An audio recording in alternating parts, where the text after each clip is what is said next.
안녕하세요. 한 번에 합격한다. 원샷 원킬 전산회계입니다. 이번 강의는 TT 2급 기출문제 35회 이론 부분을 강의할 수 있도록 하겠습니다. 열공하셔서 꼭 원샷 원킬 하세요. 1번부터 살펴보겠습니다. 참고로 제가 문제를 쭉 정리하면서 살펴보았는데요. 35회 문제는 이론이 보편적으로 쉬웠다. 이렇게 정의를 할 수 있겠습니다. 자, 시장성이 없는 유가증권에 대하여 역사적 원가를 적용하면 자산가액 측정치의 뭐는 높으나 유가증권의 실제 가치를 나타내지 못하여 무엇이 저하될 수 있다. 자, 보기 보니까 검증 가능성, 비교 가능성 이런 거, 목적 적합성 이런 것들이 나와 있고요. 신뢰성, 목적 적합성 이런 것들이 나와 있네요. 그래서 우리가 두 가지에 대해서 한번 살펴봐야 되겠습니다. 첫 번째는 역사적 원가입니다. 역사적 원가는 자산과 부채의 금액을 취득 또는 발생 시점의 취득 대가 또는 부담하기로 한 대가의 공정가치, 구입 가격으로 기록하는 것.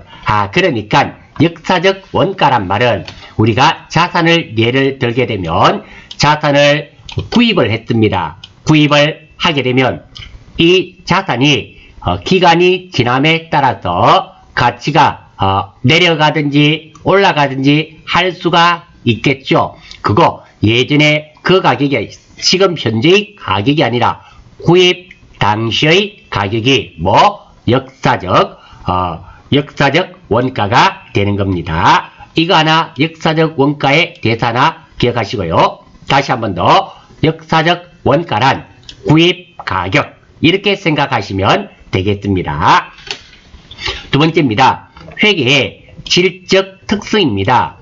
정보 이용자가 의사결정에 유용하기 위하여 회계 정보가 갖춰야 할 주요 속성을 의미하게 되며 네 가지가 있죠. 목적 적합성, 신뢰성, 그리고 비교 가능성, 이해 가능성 이 네 가지가 있는 거 이것도 단독으로 출제가 됩니다. 다음 목적 적합성에는 세 가지가 있죠.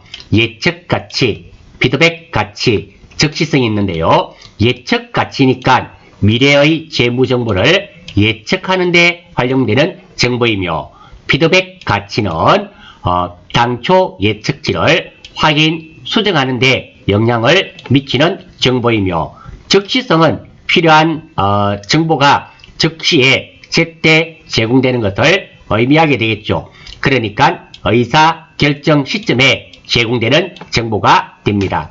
그래서 이 목적, 보기 4개 중에서 목적 적합성이 아닌 것은 또는 보기 4개 중에서 성격이 다른 하나는 이렇게 출제도 됩니다. 그래서 목적 적합성 저는 세 가지만 기억한다 그랬습니다.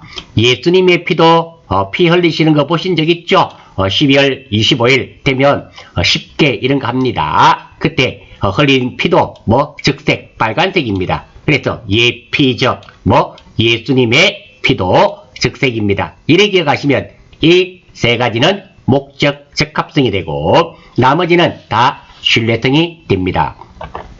두 번째입니다. 표현의 충실성. 자산과 부채 및 자본의 변동을 충실하게 표현한 정보가 되며 검증 가능성. 동일한 측정 방법으로 다수 측정자가 여러 사람이 측정했다 하더라도 유사한 똑같은 결론에 도달해야 됩니다. 중립성.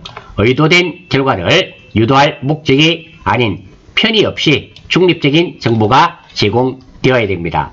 그리고 마지막으로 이 목적 적합성과 신뢰성은 서로 상충관계에 있습니다. 즉 목적 적합성과 신뢰성은 대립관계에 있다. 이런 의미가 됩니다. 그래서 균형이 중요합니다.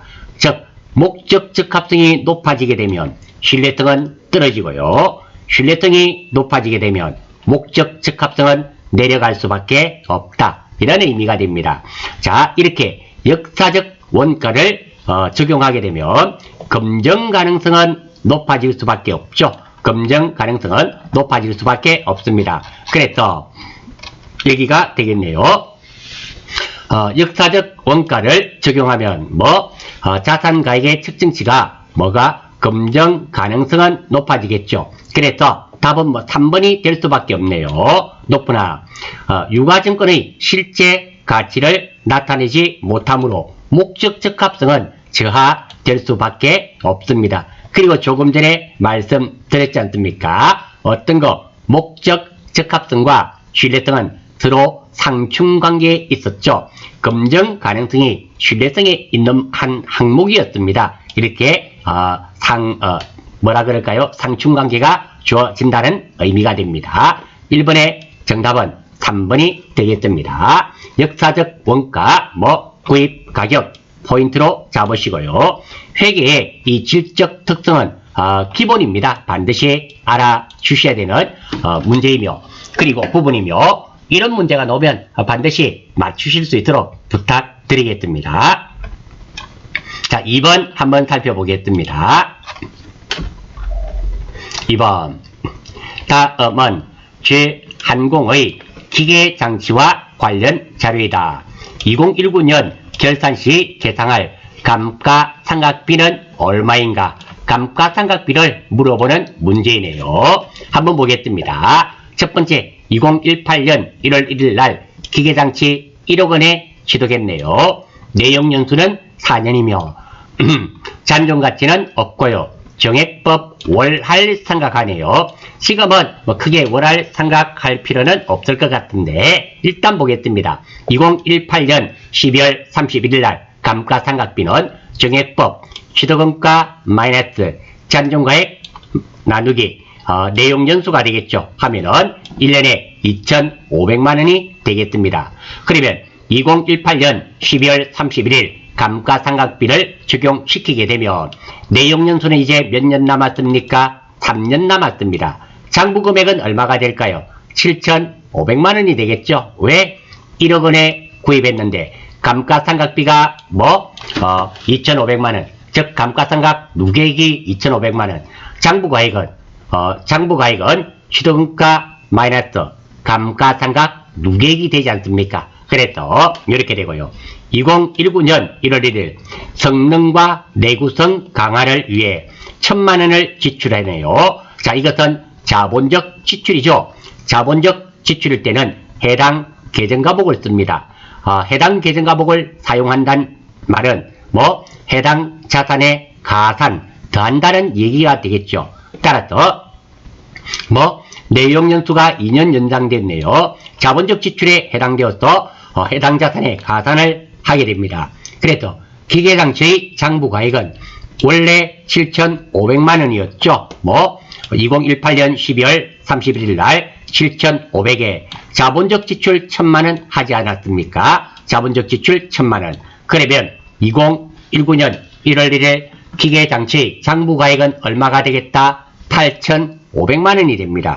그리고 2019년 7월 1일 성능 유지를 위한 부품 교체로 80만원을 지출. 자, 성능 유지를 위해서 지출하는 것은 수익적 지출이죠. 수익적 지출은 비용 처리되기 때문에 자산의 가액과는 아무런 관련이 없습니다. 따라서 최종적으로 보면 2019년 감가상각비를 한번 해봅니다. 장부가액이 얼마였습니까? 8,500만원이었습니다. 8,500만원. 잔존가액은 0원이었죠. 자, 내용연수가 5년입니다. 하면 1,700만원이 되는데요. 여기서 선생님 왜요? 자, 장부가액이 장부가액이 8,500만원. 이거 충분히 이해가 됩니다. 이 0원도 이해가 됩니다. 그런데 이게 5년인 게 이해가 되지 않습니다. 이유는 간단합니다. 자, 5년인 이유는 2018년 말 3년 남았지 않습니까? 왜? 2018년도에 보시면 내용연수가 4년이었는데 감가상각을 해버리니까 이제 내용연수는 몇 년 남았습니까? 3년 남았습니다. 그리고 장부가액은 7,500만원이 되었던 거예요. 그런데 2019년 1월 1일 내용연수가 몇 년 연장되었습니까? 2년이 연장되지 않았습니까? 그러니까 이 2년 원래 3년 남았던 것과 2018년 말 3년 남았던 것과 2019년 내용연수의 2년이 증가가 되었습니다. 그래서 5년이 됩니다. 5년 계산해 보시면 1,700만 원이 되어서 정답은 1번입니다. 자, 제가 정확하게는 기억이 안 나는데요. 우리 TAT 시험, 전산 세무시험에는 이런 문제가 자주로 출제되지 않는데요.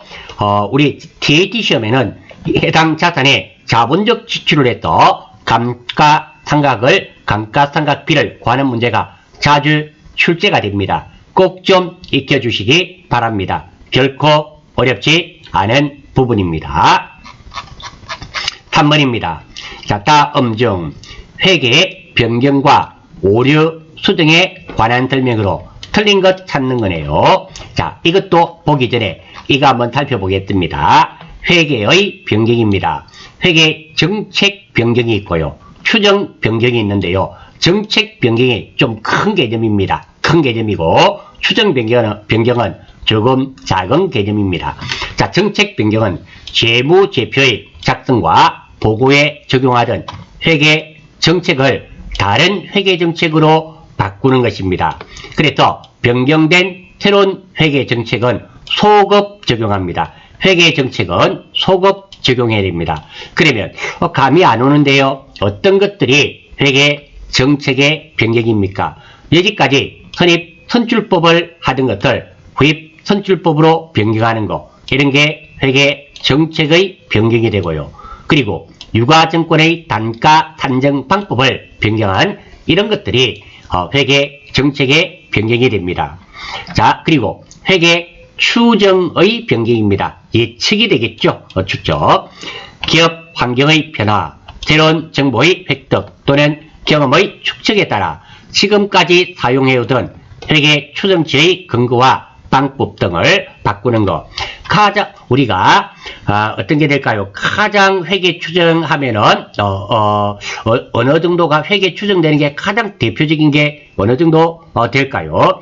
가장 대표적인 게 왜 조금 전에 나왔던 감가상각방법 있죠? 감가상각방법. 여기까지는 감가상각방법을 정액법을 하던 것을 이거 보니까 정액법보다는 정률법이 더 타당하다. 이렇게 바꾸는 것들이 회계 추정의 변경입니다. 그리고 이 회계 추정의 변경은 점진적으로 앞으로 과거의 것은 내버려 두고 앞으로 점진적으로 적용합니다. 하여 그 효과를 단기와 단기 이후의 기간에 반영. 자, 소급 적용한다는 말과 점진적으로 적용한다는 말은 의미가 다릅니다. 소급 적용은 과거부터 현재까지 다 바꾸는 것입니다. 하지만 회계 추정의 변경은 점진적입니다. 바뀌는 그 순간부터 이후에 이 순간부터 이후는 바꾸겠다. 이런 의미가 됩니다. 회계 정책의 변경과 회계 추정의 변경이 동시에 이루어지는 경우도 있습니다. 에는 먼저 이게 회계 정책이 큰 개념이라 그랬죠. 회계 정책의 변경에 의한 누적 효과를 먼저 계산하여 소급한 후에 회계 추정의 변경 효과를 점진적으로 적용한다. 정책이 우선이라는 겁니다. 회계 정책의 변경 효과와 회계 추정의 변경 효과로 구분하기가 불가능한 경우도 있습니다. 이런 경우는 회계 추정의 변경으로 봅니다. 자, 대손 추정률 변경. 왜 우리 대손 충당금 1%, 2% 적립하는 거 있죠? 이런 거라든지, 내용 연수를 연장한다든지, 감가상각방법 변경하는 거, 재고자산의 진부화, 이런 것들이 여기에 해당됩니다. 그래서 이 부분, 회계 정책의 변경과 회계 추정의 변경에 대해서도 꼭 좀 기억해 주시기를 바라면서 문제 한번 보겠습니다. 틀린 것 찾는 겁니다. 회계 정책의 변경은 점진적으로 회계 정책은 소급 적용한다 그랬죠? 틀렸습니다. 그리고 회계 추정의 변경은 소급하는 것이 아니라 점진적으로 적용합니다. 따라서 정답은 1번이 될 수밖에 없습니다. 단순히 세법의 규정을 따르기 위한 회계 변경은 회계 변경으로 보지 않습니다. 예, 맞습니다. 회계 변경은 회계 정보의 비교 가능성을 회수할 수 있으므로 회계 변경을 하는 기업은 회계 변경의 정당성을 당연히 입증해야 됩니다. 회계 변경의 속성상 그 효과를 회계 정책의 변경 효과와 회계 추정의 변경 효과로 구분하기가 불가능한 경우는, 이런 경우는 회계 추정의 변경으로 본다라고 아래쪽에서 설명을 드렸습니다. 예, 맞습니다. 따라서 3번의 정답은 1번이 되겠습니다. 4번. 다음은 G항공의 2019년 대손 관련 자료이다. 2019년 손익계산서에 계산될 대손 상각비를 물어봤네요. 대손 충당금을 물어본 것이 아니라 대손 상각비입니다. 자, 이 자료를 제가 아래쪽에 적어 두었습니다. 자, 1월 1일입니다. 매출 채권에 대한 대손 충당금 기초잔액은 40만원이다. 즉, 지금 현재 1월 1일날 대손 충당금 잔액은 얼마다? 40만원이 있습니다. 두 번째입니다. 4월 22일 매출 채권 30만원이 회수 불가능으로 판명되어 대손 처리하다. 자, 대손 충당금이 넉넉하면 대손 충당금에서 꺼내두고 일부 있으면 있는 만큼은 대손 충당금, 없는 만큼은 대손 상각비, 아예 없을 때는 대손 상각비로 회계 처리하는 거 기억하십니까? 지금은 30만원이 대손이 발생했습니다. 대손 충당금은 40만원입니다. 넉넉합니다. 그래서 이 분개를 하면 차빈이 대손 충당금 30만원, 대비는 매출 채권이 되겠죠. 그래서 이 40만원에서 30만원을 꺼내었으니까 대손 충당금 잔액은 10만원이 남았습니다. 12월 28일 2018년도에 대손 처리했던 매출 채권 중 10만원을 현금으로 회수하다. 자, 이렇게 대손 처리했던 돈을 돌려받을 때는 어디에 다시 적립을 해야 된다? 대손 충당금에 적립을 해야 됩니다. 따라서 차빈이 현금 10만원은 문제가 없고요. 대변 잘 기억하셔야 됩니다. 이거 외상 매출금을 받은 게 아닙니다. 대손 처리했던 돈을 돌려받을 때는 꼭 대손 충당금에 적립하셔야 됩니다. 대손 충당금이 되고요. 이렇게 하면 자, 4월 22일 날 대손 충당금이 10만원이 있었는데 또 10만원이 더 들어왔으니까 언제? 10월 28일은 대손 충당금이 20만원이 있네요. 12월 31일 기말 매출 채권 잔액 1억원 중 1%를 회수 불확실한 금액으로 추정한다. 대손 충당금 계산을 해보겠습니다. 1억원 곱하기 0.01은 100만원이 적립되면 되네요. 우리 보충법을 사용하죠. 지금 100만원이 필요한데 대손 충당금 잔액이 얼마가 있습니까? 20만원이 있습니다. 그래서 20만원이 있기 때문에 얼마만 더 적립하면 될까요? 설정해야 할 대손 충당금은 얼마가 되죠? 100만원에서 20만원을 빼줘야 되겠죠. 보충법이니까. 우리가 대손 충당금 설정할 때는 별 말이 없으면 다 보충법을 가지고 합니다. 80만원을 설정하면 되겠네요. 그래서 분개를 하면 차빈이 대손 상각비 80만원, 대빈이 대손 충당금 80만원. 이 문제에서는 대손 충당금을 물어봤습니다. 그래서 이것의 정답은 80만원인 1번입니다. 자, 여기서 문제는 똑같습니다. 문제는 지금과 똑같습니다. 자, 말을 하나 바꿔볼게요. 여기입니다. 자, 매출 채권입니다. 30만원이 아니라 이게 50만원이 불명으로 판단되면 어떻게 될까요? 대손 충당금 30만원에 대손 상각비 20만원, 그리고 매출 채권 이렇게 되지 않겠습니까? 50만원. 이런 식으로 되는데 이때 대손 상각비를 물어보면 이 돈만 생각하셔서는 안 됩니다. 대손 상각비 여기도 비용이 발생한 이 돈 두 개 더하는 이런 문제들도 나옵니다. 실제로 이런 문제들도 나오니까 각 날짜별로 분개를 해가지고 대손 상각비를 다 더하셔야 되는 이런 문제도 있다라는 거 아시면서 문제를 푸셔야 됩니다. 이 문제는 친절합니다. 중간 과정에 대손 상각비가 없었습니다. 없었기 때문에 아무런 문제가 없었는데요. 중간에 지금 이런 경우 여기서 1월 1일과 4월 22일 사이에 40만원의 대손 충당금이 있는데요. 이게 50만원이 되면 대손 충당금 40만원, 대손 상각비가 10만원이 되겠죠. 이렇게 하면서 12월 31일까지 똑같이 되었다고 가정을 합니다. 그러면 대손 상각비는 얼마가 될까요? 80만원이 아니라 이때 10만원과 이때 80만원 더해서 얼마? 90만원이 된다는 거. 이거 놓치시는 경우가 많이 있습니다. 즉 제가 드리고 싶은 말씀은 대손 상각비는 얼마인가 물어보면 마지막 12월 31일에 있는 이 대손 상각비만 보셔서는 안 된다. 기중에 발생했던 대손 상각비도 포함을 해줘야 된다는 거, 이 말씀을 드리고 싶습니다. 자, 5번입니다. 무형자산에 관한 설명으로 옳지 않은 것은, 자, 무형자산 아마 많이 보셨을 겁니다. 자, 이 부분은 우리 DAT 2급 정도 하시면 다 안다는 가정하에 문제 보겠습니다. 틀린 거 찾는 거네요. 무형자산으로 인식되기 위해서는 식별 가능성, 자원에 대한 통제, 그리고 미래 경제적 효익이 라는 조건을 모두 충족해야 됩니다. 예, 맞습니다. 무형자산의 상각방법을 합리적으로 정할 수 없는 경우는 정률법이 아니라 무엇이 되어야 될까요? 정액법이 되겠죠. 따라서 답은 2번. 무형자산은 상각 누계액을 직접 차감한 잔액으로 재무상태표에 표시한다. 예, 맞습니다. 잠시 뒤에 표시하겠습니다.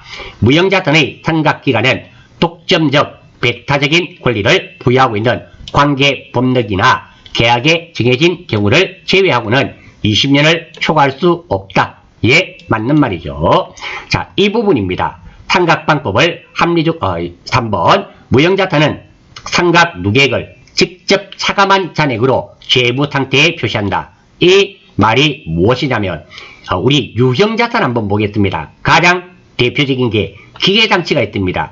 그러면 기계장치의 원가 적고요. 재무상태표에 감가상각 누계액을 적습니다. 그래서 취득 원가에서 감가상각 누계액을 뺀 것이 잔존가치로 표시가 됩니다. 하지만 이렇게 유형자산은 그렇게 되지만 무형자산, 우리 개발비 이런 거 있죠. 이런 거는 그렇지 않단 말입니다. 개발비가 예를 들어서 특허권이라 하겠습니다. 특허권이 예를 들어서 1000만원을 주고 구입을 했습니다. 아니면 샀다든지 이렇게 가정하겠습니다. 그러면 취득원가는 얼마? 1000만원이 됩니다. 감가상각이 200만원이 발생했어요. 그럼 감가상각 누계액 200만원 이렇게 적는 것이 아니라 바로 빼버리고 특허권이 얼마가 된다? 800만원으로 표시된다. 이런 말입니다. 이 말이 무형자산의 상각 누계액을 직접 차감한 잔액으로 재무상태에 표시한다. 이 말의 의미가 이게 기계장치, 유형자산 같은 경우는 유형자산 취득원가도 적고 감가상각 누계액을 적어서 최종적으로 장부가액이 결정이 되고 이렇게 적는데, 무형자산인 경우는 이 감가상각 누계액을 따로 표시하지 않고 재무상태표에 1000만원에서 얼마로? 800만원으로 표시한다. 이 말이 되는 겁니다. 조금 어려운 말이 되실 수도 있습니다. 아무튼 정답은 2번 찾아내시는 것은 크게 어렵지 않으리라는 생각이 듭니다. 6번입니다. 우리 DAT 시험은 정부 보조금에 관련된 게 계속 출제가 되죠. 잘 좀 알아주셔야 됩니다. 다음은 제 항공이 정부 보조금을 투입하여 취득한 기계장치 관련 자료이다. 2019년 손익계산서에 계산될 감가상각비를 물어봤네요. 얼마인가? 자, 한번 보겠습니다. 2019년 기계장치를 취득했네요. 취득원가 300만원입니다. 정부 보조금 50만원입니다. 그리고 내용연수는 5년, 잔존가치는 10%, 정액법 상각입니다. 자, 그러니까 이 취득원가 3만원 속에는 정부 보조금이 50만원이 포함이 되어 있다. 이런 말이 되겠네요. 따라서 자, 그러면 한번 보겠습니다. 정액법이죠. 정액법 구해 보겠습니다. 자, 포인트부터 먼저 보겠습니다. 정부 보조금을 수령하여 구입한 자산의 감가상각은 유형자산과 차감할 정부 보조금을 따로 해야 됩니다. 즉 각각 따로따로 이것 따로 감가상각비를 구해야 된다. 이런 의미가 됩니다. 한번 보겠습니다. 자, 먼저 기계장치 감가상각비를 구해보겠습니다. 시도원가 마이너스 잠정과액입니다. 시도원가 300만원, 잠정가치는 10%니까 30만원, 그리고 내용연수 5년, 이 정도는 아시리라 생각되고, 계산하면 기계장치의 감가상각비는 54만원입니다. 크게 문제없습니다. 그래서 분개를 하면 차빈이 감가상각비 54만원, 대비는 감가상각 2개 54만원, 아무 문제 없죠. 두 번째입니다. 자, 이렇게 정부 보조금이 있으면 정부 보조금의 감가상각비를 따로 계산을 해줘야 됩니다. 똑같습니다. 정부 보조금 감가상각비 50만원입니다. 50만원인데 내용연수가 5년입니다. 5년. 그럼 1년에 얼마가 됩니까? 10만원을 감가상각 시켜야 됩니다. 자, 그래서 분개를 하면 차빈이 정부 보조금 10만원, 대빈이 감가상각비 10만원. 자, 이 정부 보조금은 한번 보십시오. 이 300만원 안에 포함이 되어 있습니다. 포함이 되어 있고요. 그리고 이 사실은 내가 이 기계장치 산 금액은 얼마가 됩니까? 내 돈은 250만원 밖에 들어가 있지 않다라는 겁니다. 그래서 이 감가상각비가 이렇게 계산이 되는데요. 정부 보조금의 감가상각비는 차감을 해줘야 됩니다. 여기 유형자산과 차감할 정부 보조금을 따로 해줘야 됩니다. 그래서 이 감가상각비는 54만원에서 10만원을 빼서 실제로 우리 회사 기계장치의 감가상각비는 얼마가 된다? 감가상각비는 54만원에서 10만원을 빼서 44만원이 정답이 되겠습니다. 정답은 1번입니다. 자, 이게 아마 낫스실이라 생각이 되는데요. 이 부분입니다. 정부 보조금을 가지고 유형자산을 구입했을 때는 이 부분, 해당 유형자산의 감가상각비 구하는 방법은 어렵지 않습니다. 하고 정부 보조금도 따로 해줘야 된다는 거, 이 분개하는 자체가 실무에도 충분히 시험에 출제가 될 수 있습니다. 알아주시고, 그리고 이 감가상각비에서 정부 보조금의 감가상각비는 차감하게 된다는 거, 실제로 우리 회사에서 이 기계장치에 대한 감가상각비 발생한 금액은 44만원이 된다는 거 기억해 주시기 바랍니다. 7번입니다. 다음과 같은 오류가 손익 계산서에 미치는 영향으로 옳은 거, 맞는 거 찾는 거네요. 한번 보겠습니다. 김 부장은 거래처 직원과 식사를 하고 현금으로 결제한 후 영수증을 수취하였다.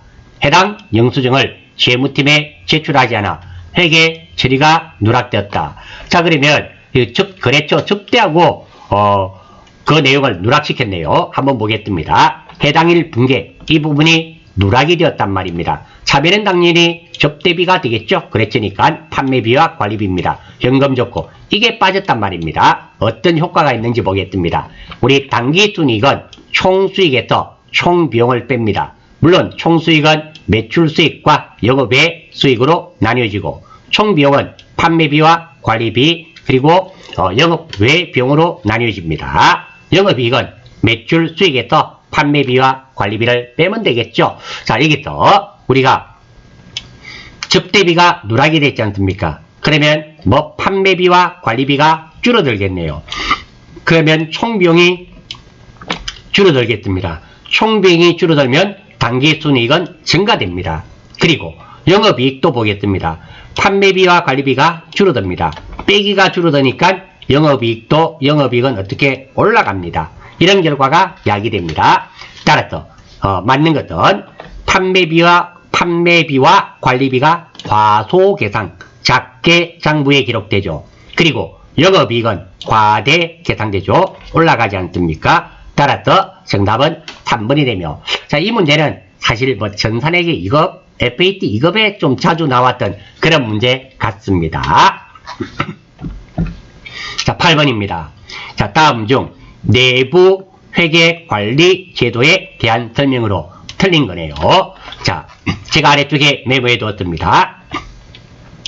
내부 회계 관리 제도란 기업이 경영 목적을 달성하기 위하여 설치 운영하는 내부 통제 제도의 일부분으로서 기업회계 기준에 따라 작성, 공시되는 회계 정보의 신뢰성을 확보하기 위하여 기업 내부에 설치하는 회계 통제 시스템입니다. 그러니까 내부죠. 어느 내부, 기업 내부의 회계를 관리를 해야 되는데 기업 내부에 설치를 하는 회계 통제 시스템이 내부 회계 관리 제도입니다.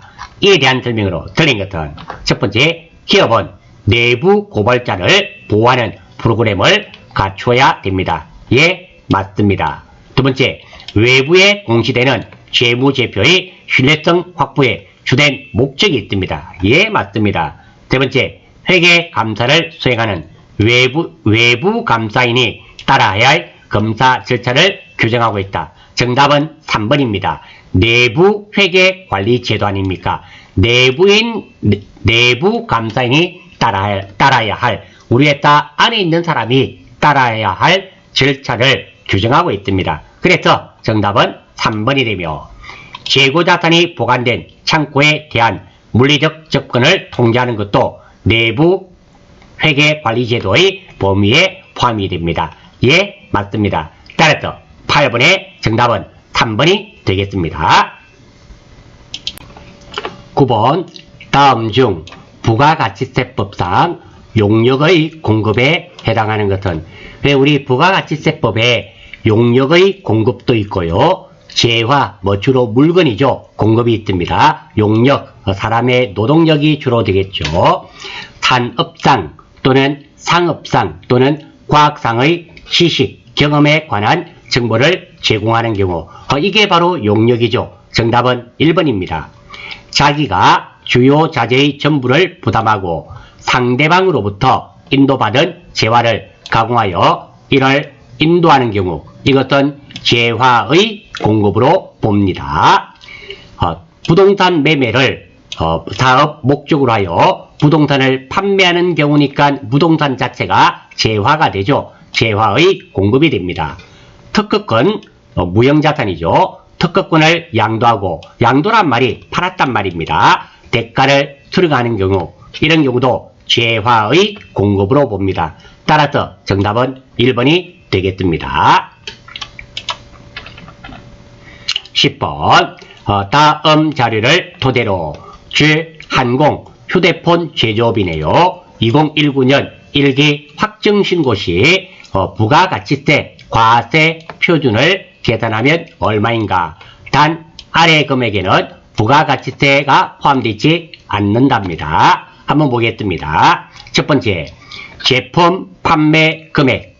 이거 과세 표준에 해당되죠. 매출 애누리 50만원이 차감되지 아니하여서 팔았는데 1200만원 중에 매출 애누리 하자가 있어서 깎아준 거죠. 요게 포함되어 있지 않단 말입니다.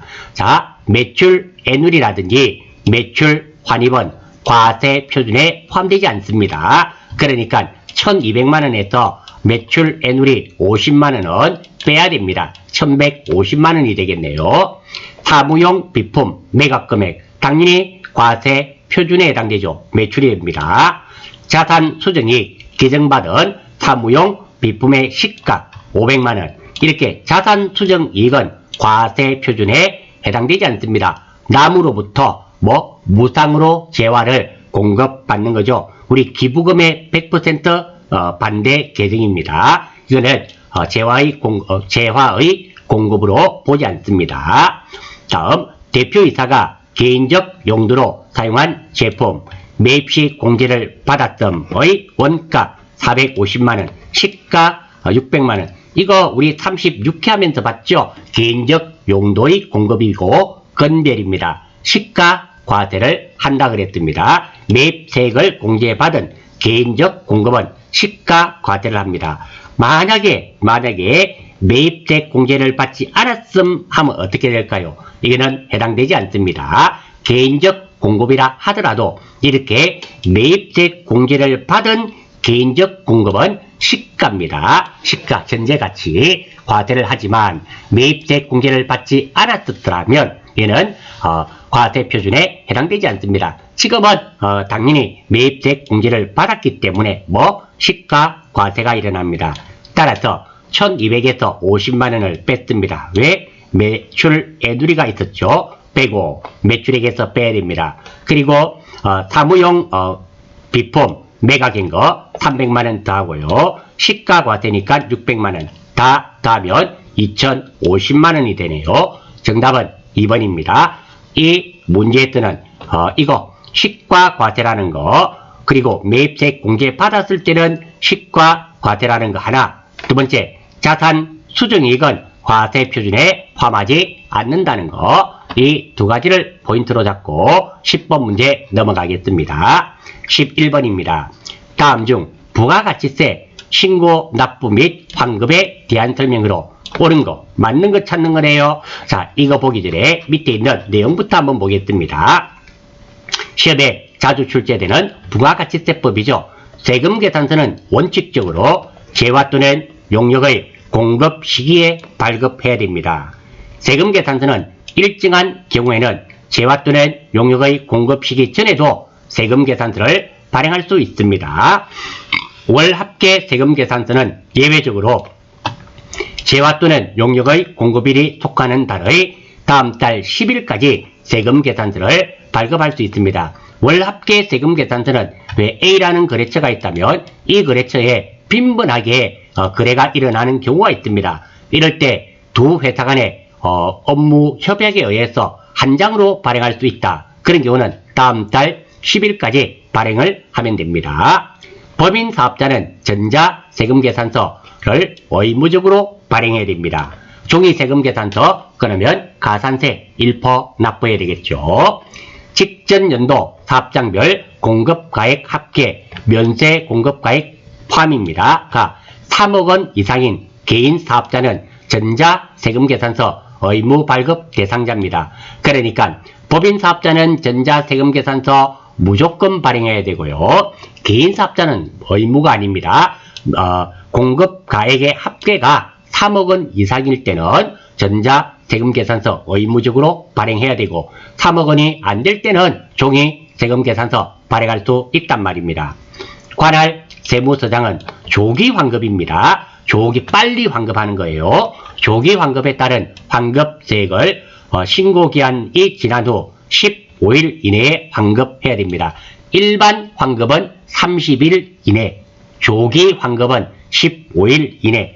이런 날짜가 나오는데요. 10일. 이런 거는 좀 기억해 주셔야 됩니다. 다시 한 번 더. 일반 환급은 30일 이내. 그리고 조기 환급은 빨리 환급해야 되니까 15일 이내에 환급합니다. 해야 됩니다. 다음 전자세금계산서는 발급일의 다음 날까지 전자세금계산서 발급 명세를 국세청장에게 전송해야 합니다. 대손금, 왜 우리 대손 발생한 거 있죠? 과세 표준에 포함하였다가 대손세액으로 공제합니다. 이거 예정신고 때 하는 것이 아니라 대손세액 공제는 언제 한다더라? 확정신고 때 한다는 거 체크하셔서 기억하셔야 됩니다. 매출 애누리와 환입은 과세 표준에 포함하지 않습니다. 조금 전에 9번 문제입니까? 풀 때 매출 애누리 나왔죠? 포함하지 않습니다. 공급되는 자에게 도달하기 전에 파손, 멸실, 재화의 가액은 과세 표준에 포함되지 않는다. 그래서 매출 애누리가 되겠죠. 포함되지 않습니다. 일반 과세자의 과세 표준은 공급가액의 금액으로 하고 경우에 따라서 매입자 발행 세금계산서 발급이 가능합니다.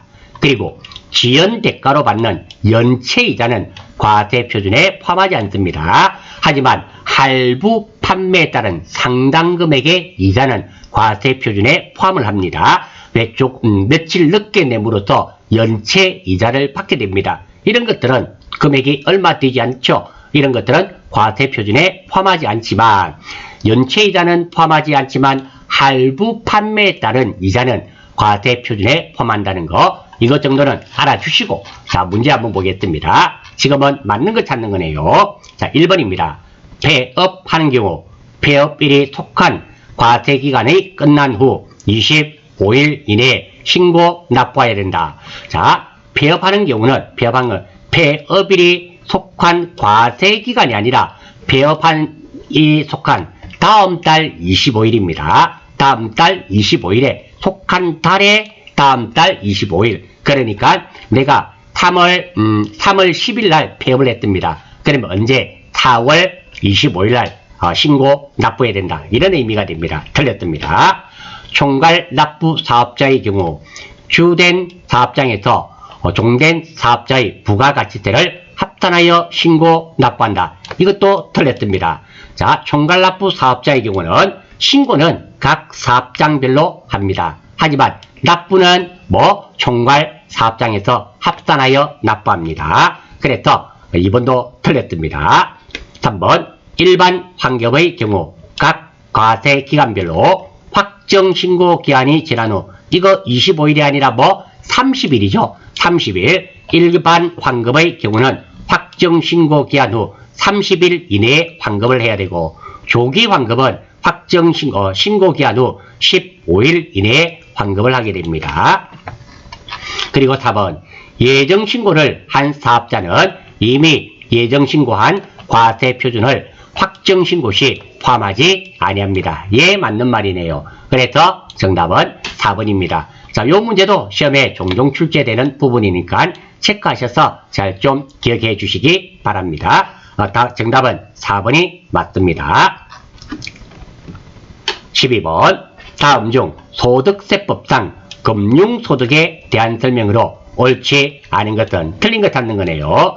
직장 공개의 초과 발행금은 무조건 분리 과세 대상이다. 예, 맞습니다. 자, 직장 공개 초과 발행금 먼저 한번 살펴보겠습니다. 자, 직장 공개의 초과 발행금이란 동일 직장이나 직종 등에 종사하는 근로자가 생활안정, 복리증진, 상호부조 등을 목적으로 구성한 단체에서 탈퇴하였을 경우 규약에 따라 그 단체로부터 반환금에서 납입 공제료를 초과하는 금액을 의미하게 됩니다. 그러니까 우리가 상조 같은 겁니다. 상조 같은 거에 가입을 했습니다. 가입을 했는데 내가 한 7년 정도 보았습니다. 7년 정도 상조에 가입을 해서 납입을 했습니다. 물론 회사 상조에서는 이 돈을 재원으로 상조 경비를 지출하겠죠. 7년 동안 납입을 했는데 나는 한 번도 이 상조 혜택을 보지 못했습니다. 그런데 퇴사를 하게 되었어요. 그러면 일정 금액은 돌려줍니다. 그게 직장 공제 초과 반환금이 된다는 거. 그리고 직장 공제로부터 받은 초과 반환금은 이자 소득입니다. 이자 소득으로 하며 무조건 분리 과세를 하게 되어 있습니다. 따라서 1번입니다. 무조건 분리 과세 대상입니다. 예, 맞습니다. 이자 소득과 배당 소득은 필요경비가 인정되지 않습니다. 예, 맞습니다. 필요경비란 말은 소득을 얻기 위해서 반드시 들어가는 경비를 말하는 겁니다. 이자와 배당은 이 이자를 받기 위해서 내가 노동력이나 돈이 들지 않는단 말입니다. 배당도 마찬가지입니다. 배당을 받기 위해서 내가 노력하거나 돈이 들지 않죠. 그렇기 때문에 필요경비가 없다라는 겁니다. 외국 법인으로부터 받은 원처징수 대상이 아닌 현금 배당은 조건부 종합과세가 아니라 무조건 종합과세가 됩니다. 따라서 정답은 3번이 틀렸습니다. 이 보기도 가끔씩 출제되는 보기니까 체크하셔서 기억을 좀 해주시기 바랍니다.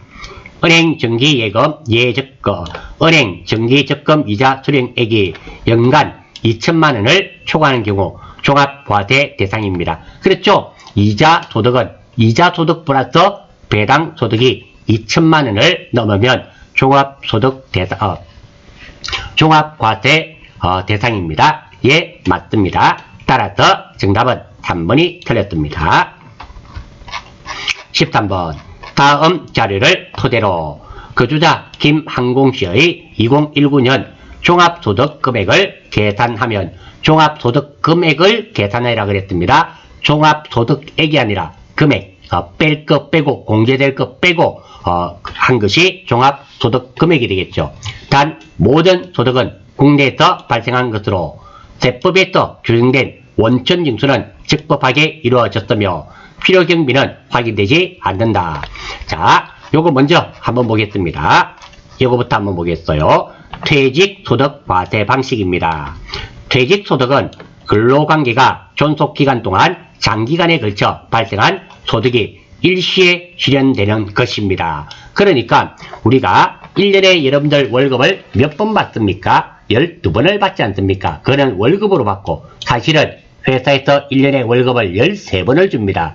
12번은 근로자에게 주고 한 번은 퇴직연금에 가입을 하지 않습니까? 그게 퇴직소득이 되는 겁니다. 퇴직할 때 퇴직금 받아오죠. 그거 말하는 겁니다. 일시에 실현되는 것입니다. 단기간 과세에 발생한 근로소득, 사업소득과는 소득 발생 원인과 성격에서 차이가 납니다. 퇴직소득을 근로소득 등과 합산하여 종합과세할 경우 누진세율로 인하여 과중한 세액 부담이 일시에 발생하게 됩니다. 그렇죠. 퇴직금 받게 되면 근로소득은 뭐 한 달에 200만원, 300만원인데 퇴직금은 15년, 20년 근무하게 되면 많이 발생됩니다. 그러면 세부담이 엄청나게 발생한단 말입니다. 소득세법은 이를 완화하기 위하여 퇴직소득세를 별도의 체계로 분류하여 과세, 즉 분류과세란 말입니다. 분류과세합니다.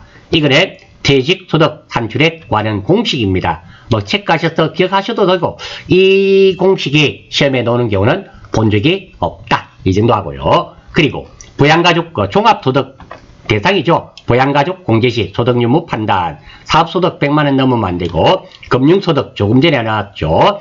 이자소득과 배당소득이 합산해서 연 2천만원이 초과되면 우리가 인적공제에서 되지 않지 않습니까? 분리과세가 안 된단 말입니다. 근로소득 됐고 연금소득, 연금소득은 연금 수령액이 연 1200만원을 초과하게 되면 뭐 종합과세 대상이 된다. 이런 의미가 됩니다. 그리고 기타 소득 금액입니다. 이것은 기타 소득은 뭐 선택적 분리과세입니다. 그러니까 종합과세가 유리하면 종합과세로 하고 분리과세가 유리하면 분리과세를 해란 말입니다. 자, 기타 소득 금액과는 공식입니다. 기타 소득 마이너스 기타 소득 60%. 이게 필요 경비가 되죠. 대부분은 60%라 그랬습니다. 기타 소득은 대부분은 60%인데 80%짜리가 있었잖아요. 어떤 게 80%였습니까? 대회, 상금, 부상이었습니다. 80% 해줍니다. 그런데 이게 연 300만원이 초과되면 무조건 종합과세입니다. 300만원이 초과인데 300만원까지는 종합과세를 해도 되고 분리과세를 해도 되고 대부분 300만원이 안 되면 분리과세를 많이 하겠죠. 왜? 인적공제를 받을 수 있으니까. 종합과세 되게 되면 그게 안 되지 않습니까? 예를 들어서 기타 소득 금액이 150만원입니다. 그럼 부양가족 공제, 분리과세를 하면 공제를 받는데 종합과세를 하게 되면 100만원이 넘어버리니까 안 되지 않습니까? 이거 알아주시고. 그리고 기타 소득 무조건 분리과세입니다. 그러니까 서화, 골동품, 서화, 골동품 등이 양도로 발생하는 소득이라든지 복권 당첨금 이런 것은 무조건 분리과세고요. 그리고 무조건 종합과세도 있습니다. 계약금이 위약금과 배상금으로 대체되는 경우의 위약금과 배상금은 무조건 종합과세가 됩니다. 자, 이 내용을 알고 한번 보겠습니다. 자, 은행 예금 이자가 2천만원, 은행 예금 이자가 있네요. 300만원이네요. 2천만원 이하까지는 분리과세 된다 그랬죠. 종합과세 되지 않습니다.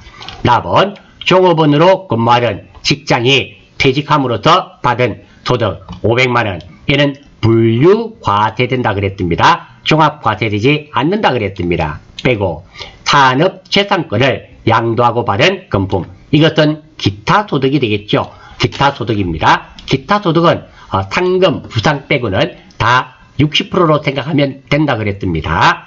필요경비를 계산합니다. 1000만원에 60%니까 이 기타 소득을 벌어들이기 위해서 필요한 돈이 얼마? 600만원이 든 것으로 해주겠단 말입니다. 따라서 기타 소득 금액은 1000만원에서 필요경비 600만원을 빼면은 얼마? 400만원. 이 400만원은 종합과세가 되겠죠. 따라서 정답은 2번 400만원이 되겠습니다. 14번. 다음 중 연금소득에 대한 설명으로 옳지 않은 것은 공적 연금소득은 연금을 지급받기로 한 날 연금소득의 수입 시기가 됩니다. 예, 맞습니다. 연금소득 공제액이 900만원을 초과하는 경우에는 900만원을 공제해 줍니다. 예, 맞습니다. 공적 연금소득만 있는 자는 해당 공적 연금소득을 확정 신고하여야 한다. 정답은 3번이 틀렸습니다.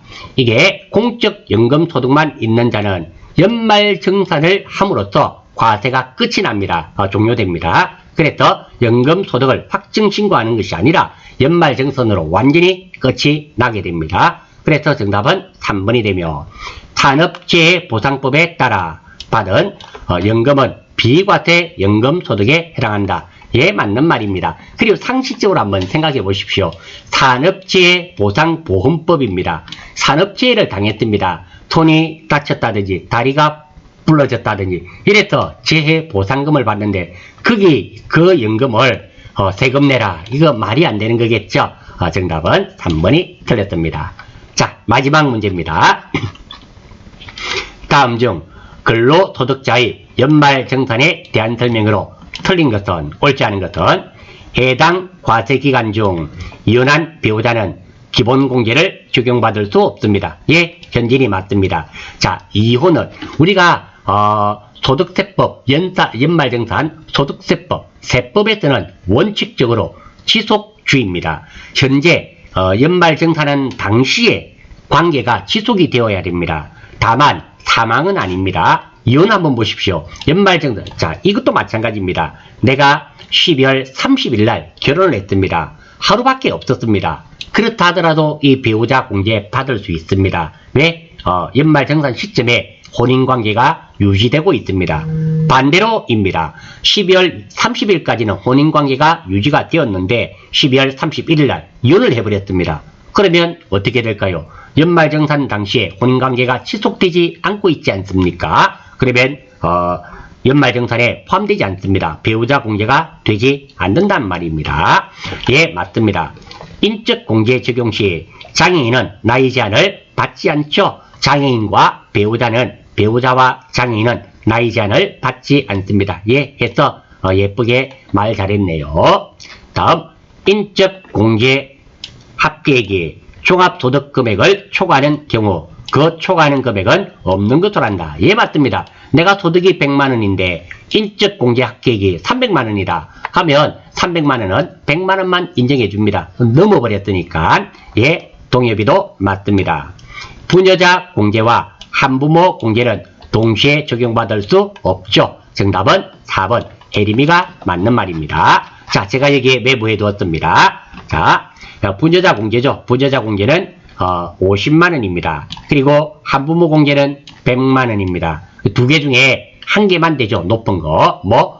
한부모 공제와 부녀자 공제는 중복 공제 안 됩니다. 높은 거 100만원인 한부모 공제만 해주겠다. 이 정도 하시면 되겠습니다. 자, 전반적으로 DAT 2급 35에는 이런 문제가 조금 간단한 부분이 많네요.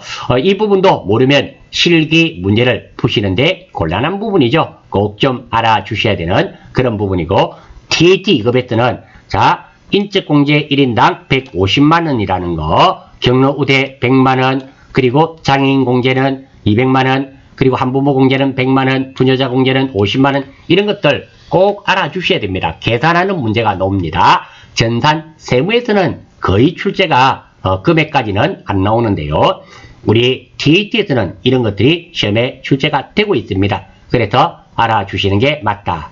자, 이름으로써 35회 이론은 DAT 2급 이런 부분은 마칠 수 있도록 하겠습니다. 수고하셨습니다.